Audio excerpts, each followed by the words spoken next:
మేడారం జాతరలో కీలకఘట్టం ఆవిష్కృతమైంది. భక్తులు ఎంతో ఆసక్తిగా చూసే అమ్మవారు సమ్మక్క గద్దెలపై కొలువుదిరారు. అనంతరం దేవాదాయశాఖ ఆధ్వర్యంలో పూజలు నిర్వహించారు. అంతకుముందు వనంవిడి జనంలోకి సమ్మక్క ఆగమనం ప్రారంభమవడంతో సమ్మక్క తల్లికి గౌరవసూచకంగా ములుగు జిల్లా ఎస్పీ రామ్నాథ్ కేకన్ తుపాకీతో గాల్లోకి కాల్పులు జరిపారు. పోలీసులు సమ్మక్క తల్లికి గౌరవ వందనం సమర్పించారు. సమ్మక్క రాక సందర్భంగా శివసత్తుల పూనకాలు వచ్చాయి. సమ్మక్కను తీసుకువస్తుండగా ఎదురుకోళ్లతో భక్తుల సాదర స్వాగతం పలికారు. చిలకలగుట్ట నుంచి బయలుదేరిన సమ్మక్క తల్లికి మంత్రులు సీతక్క, అడ్లూరి లక్ష్మణ్ ఘనస్వాగతం పలికారు. భక్తులు సమ్మక్కకు జై అంటూ నినాదాలు చేశారు. భక్తుల జైజయధ్వానాలతో సమ్మక్క గద్దెలపైన కొలువుదీరింది.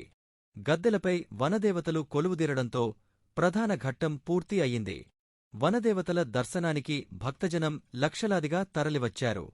నిలువెత్తు బంగారం సమర్పించి మొక్కులు చెల్లించుకున్నారు. శనివారం వనదేవతల వన ప్రవేశంతో మేడారం జాతర పూర్తికానుంది.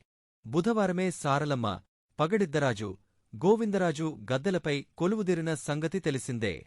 రేపు అమ్మవార్లను దర్శించుకోవడానికి భక్తులు భారీ సంఖ్యలో తరలివచ్చే అవకాశముంది. మేడారం మహాజాతర నేపథ్యంలో భక్తులు పెద్ద ఎత్తున తరలివస్తున్నారు. జంపన్నవాగు వద్ద పుణ్య స్నానాలు చేసి వనదేవతలకు బెల్లం సమర్పించి మొక్కులు చెల్లించుకుంటున్నారు. భక్తుల రద్దీ దృష్ట్యా ఎలాంటి ఇబ్బందులు తలెత్తకుండా ప్రభుత్వం ఏర్పాట్లు చేసింది. రెస్క్యూ టీం నిరంతరం వాగులో గస్తీ నిర్వహిస్తున్నారు.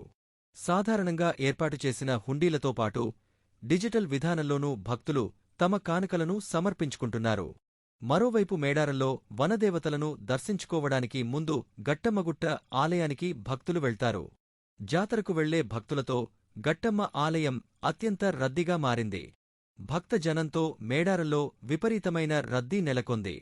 ఇసుక వేస్తే రాలనంత జనమాటల్లోనే వింటుంటాం కాని అక్కడ పరిస్థితి మాత్రం అచ్చం అలానే ఉంది. ఆసియా ఖండంలోనే అతిపెద్ద జాతరగా పేరొందిన మేడారం మహాజాతరకు కేంద్రం జాతీయ గుర్తింపు ఇవ్వాలని రెవెన్యూ శాఖ మంత్రి పొంగులేటి శ్రీనివాసరెడ్డి కోరారు. అనంతరం మంత్రి సీతక్కతో కలిసి జాతరలో పలు చోట్ల పర్యటించారు. అమ్మవార్ల ఆశీర్వాదంతో రాష్ట్రం సర్వతోముఖాభివృద్ధితో దూసుకుపోతుందని ఉప ముఖ్యమంత్రి భట్టి విక్రమార్క అన్నారు. మంత్రి అడ్లూరి లక్ష్మణ్, పీసీసీ చీఫ్ మహేశ్ గౌడ్తో కలిసి సతీసమేతంగా అమ్మవారి గద్దెలను భట్టి దర్శించుకున్నారు. వనదేవతల దర్శనానికి భారీగా తరలివస్తున్న భక్తులతో మేడారం జనజాతరను తలపిస్తోంది. మేడారం గద్దెల వద్ద భక్తుల సందడి నెలకొంది.